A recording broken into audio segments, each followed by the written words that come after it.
Welcome to another deep dive. This is the Riffle, a podcast series brought to you by 10 Leaves. Today, we're plunging headfirst into, well, the latest developments in digital assets, specifically stablecoins, or as the Abu Dhabi Global Markets Financial Services Regulatory Authority, the FSRA, likes to call them, Fiat-Referenced Tokens, FRTs. Yeah, FRTs. We got our hands on a pretty significant document, Consultation Paper No. 9 of 2025. And look, this isn't just some minor policy update. It's a proposed regulatory framework from the FSRA, and it really aims to bring a whole new level of clarity and robust oversight to how FRTs are used across the ADGM. So our mission today really is to unpack this, not just summarize it, but understand what it actually means for businesses, for individuals using FRTs, and maybe why these updates are so critical right now for ADGM. In the global picture, we'll get into everything from how an FRT gets the green light, gets approved, to some brand new types of regulated activities. Absolutely. And what's really fascinating, I think, is that ADGM isn't just, tweaking existing rules here. They're actually laying down entirely new foundations for stablecoin regulation. The FSRA is clearly responding to just how fast things are moving in the digital asset space. And they're doing it with a very deliberate, risk-based approach. It feels quite proportionate, which is vital, obviously, for stability and consumer protection, yes, but also, I think, for fostering growth. It positions ADGM as a premier trusted hub. Okay, let's unpack that then. FRTs, maybe just a quick reminder, what are they exactly? And then tell us what specifically kicked off this consultation paper, September 9, 2025. Why now? Why this big update? Sure. So an FRT, as the FSRA defines it, and they're quite meticulous, is a very specific kind of stablecoin. Think of it like a digital token on the blockchain, right? But it directly references a fixed amount of a single fiat currency. And crucially, it's backed by high-quality liquid assets in that same currency. And the holder, this is key, can redeem the token for the actual fiat currency on demand directly from the issuer. That instant redeemability, the clear backing, that's what makes it stable. Now, the why now part. This paper, it builds directly on what they call the 2024 amendments. That was sort of the first step in setting up a framework for FRT issuance. But even back then, the FSRA kind of signaled that more changes would be needed. So these proposals now, they're designed to really embed their policy into actual legislation. And importantly, they take into account these new business models, new ways people are using FRTs that have really sprung up since those first amendments. It's about, keeping pace. Right, staying ahead of the curve. So if ADGM is evolving its framework like this, who needs to be paying really close attention? It sounds like it covers quite a broad range of activities. Oh, absolutely. This consultation, it's relevant for pretty much anyone involved with FRTs or even just virtual assets, VAs, within ADGM. So that means firms already licensed there, the authorized persons, but also new companies looking to set up shop, and of course their advisors. The goal really is to make sure there are appropriate regulatory standards across the board, whether it's custody, trading, payment services, or even just accepting FRTs as payment for other financial services.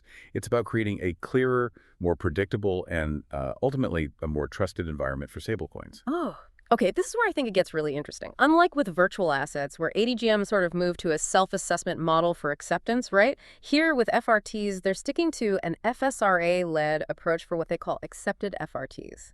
That sounds like much tighter control. Doesn't that risk maybe, slowing things down, making it harder to adopt new, maybe perfectly good FRTs? That's a really sharp question.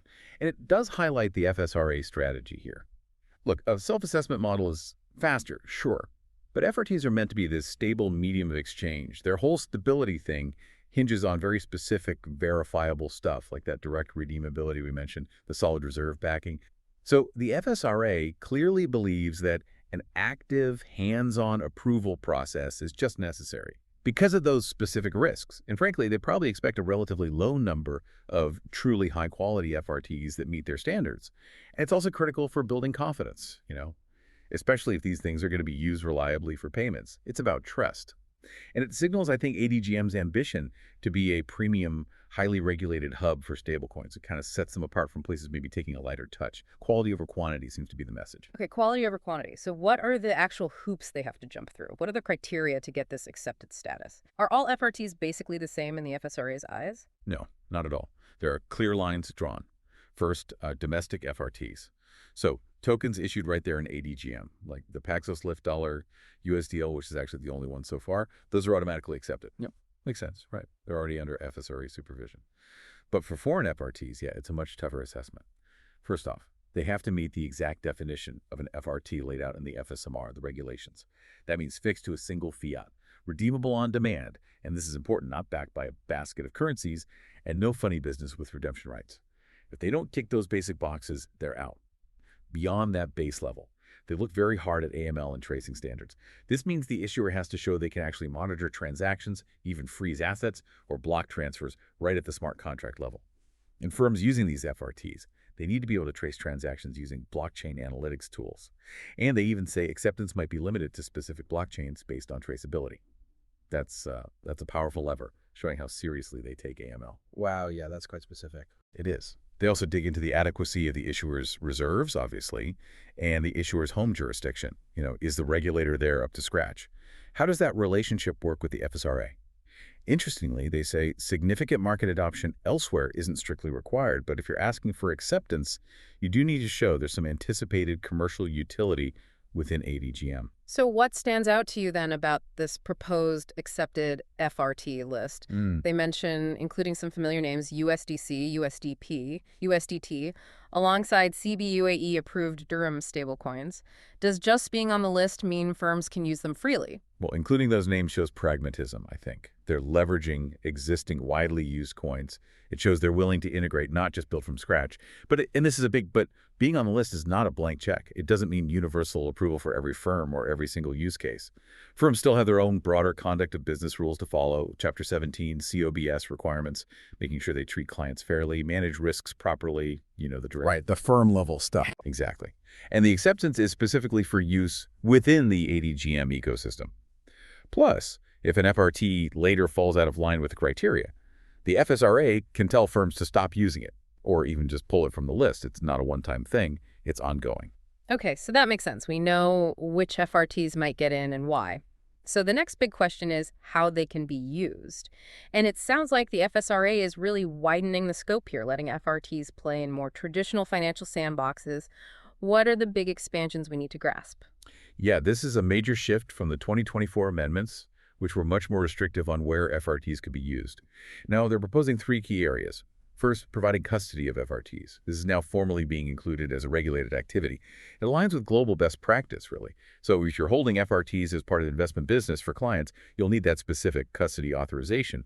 But if you're only holding them temporarily for payment processing, then you'd likely fall into the payment service provider authorization instead. And good news for existing VA custodians, no extra fees proposed just for adding FRTs to the mix. Okay, that's custody. What else? Second, payment services using FRTs. Here, they're imposing specific conduct rules on firms using FRTs for payments. This includes really robust safeguarding rules for client assets, similar to what are required for handling fiat currency. Things like resolution planning, making sure the tech is sound. And the capital requirements, the prudential rules, will basically mirror those for fiat payment providers. So a level playing field there in terms of financial stability. And the third one, you said it was fascinating. Yes. The third one is FRT Intermediation. This is actually a new limb being added to the regulated activity of providing money services. It specifically targets firms whose business is basically buying and selling FRTs, either from their own book as principal or acting as an agent for the FRT issuer, connecting buyers and sellers, and doing this as a standalone business. FRT intermediation. That really does sound like a new category that want to get their arms around, especially thinking about money laundering risks maybe. So what are the rules for that activity, and how do the fees work for this new intermediary role? You hit the nail on the head. It seems designed to bring an activity that might have fallen between the cracks under regulation, precisely because of potential AML risks, especially for those smaller transactions, maybe under the usual $15,000 threshold. So firms doing FRT intermediation will have to establish and publish a clear, non-discriminatory policy. It needs to say who their target market is, retail, institutional, and spell out their terms. They also have to be upfront about whether they're acting as principal or agent, and publish their buy-sell prices for the FRTs, or at least the method they use to set them, plus any fees. Transparency is key. Now, interestingly, these intermediaries, they won't typically operate wallets themselves in the way a custodian would, so they fall under Prudential Category 4, which means a relatively lower base capital requirement $50,000. Okay, 50K. And the fees. Right, fees. For general payment services involving FRTs but not intermediation, there's a $25,000 fee plus this FRT surcharge. That surcharge is $20 for the application, then $15K annually for ongoing supervision. But for firms only doing FRT intermediation, it's a lower $10,000 application fee plus that same FRT surcharge. So they're definitely tailoring the fees based on the perceived risk and complexity of the activity. Okay, that covers the new stuff. But what about firms already in ADGM? Say I'm a broker-dealer, I'm already authorized, and I sometimes hold FRTs for clients as part of my service. Or maybe I just want to let clients pay me using an accepted FRT. How do these rules affect me? Yeah, good practical questions. The paper clarifies these scenarios too. First, if you're holding or controlling client FRTs as an ancillary activity, so it's not your main business, but secondary to something else like brokerage or asset management, then the safe custody rules from Chapter 15 of COBS kick in. This means things like segregating client FRT accounts from your firm's own assets, having proper written agreements if you use a third-party custodian, and being very clear with clients about the custody arrangements. You'll also have beefed-up reporting and reconciliation duties like weekly reconciliations, monthly statements for retail clients. Record-keeping needs to be meticulous. You will be subject to that FRT surcharge we mentioned, but interestingly, no new capital requirements are proposed just for this ancillary holding. Okay, so surcharge, but no extra capital. And if I just want to accept FRTs as payment? Right. If you're an authorized person accepting FRTs as payment for your regulated services, and crucially, we're talking about accepted FRTs here, then no additional specific rules are proposed just for that act of acceptance. However, and this is important, you still have to comply with all your existing AML and KYC obligations, just like if you were accepting cash or a bank transfer. The onus is really on the firm to make sure they're only taking accepted FRTs and that all their standard compliance checks are done properly. No shortcuts there. Got it. Okay, finally, let's circle back to the issuance framework itself. Any significant tweaks there, operational changes? And then let's tackle that point about Dirham-denominated FRTs again. It feels quite pointed. What's the message? Yes, a couple of notable points on issuance and some general amendments. First, they're making some operational processes more efficient. For instance, getting approval for third parties who hold reserve assets, or for the independent auditor who provides the monthly attestations on those reserves. Instead of needing formal FSRA approval beforehand, it's moving to a notification system where the FSRA has the right to object. This should speed things up a bit, but crucially, the FSRT issuer themselves. They remain fully responsible for doing proper due diligence on these third parties. Oversight is maintained, just streamlined. The paper also explicitly states that the FSRA's specific rulemaking and direction powers, which already covered VAs and spot commodities, now clearly extend to FRTs as well, just ensuring consistency. Right, closing any potential gaps. Exactly. Now, for what I think is the really big policy point, Dirham-denominated FRTs. Even though, as we said, CBUAE-approved Dirham stablecoins are proposed for the accepted FRT list, the FSRA is proposing a new rule that specifically prohibits any authorized person from issuing Dirham-denominated FRTs within ADGM. This isn't just a technicality, it's a very strong signal. He strongly suggests a deliberate carve-out of responsibilities, likely ensuring that the central bank of the UAE retains sole control over the digital issuance of the national currency, the dirham, even while ADGM facilitates the use of CBUAE-approved ones. So they can be used in ADGM if approved by the central bank, but not created there. Precisely. It shows a sophisticated, coordinated approach between the financial free zone and the Central Monetary Authority, a very mature regulatory stance, I'd say. That really highlights a fascinating dynamic, doesn't it? That balance between encouraging innovation in a zone like ADGM while safeguarding national monetary control, a challenge lots of places are facing. Well, that was quite the deep dive into ADGM's proposed rules for fiat-referenced tokens.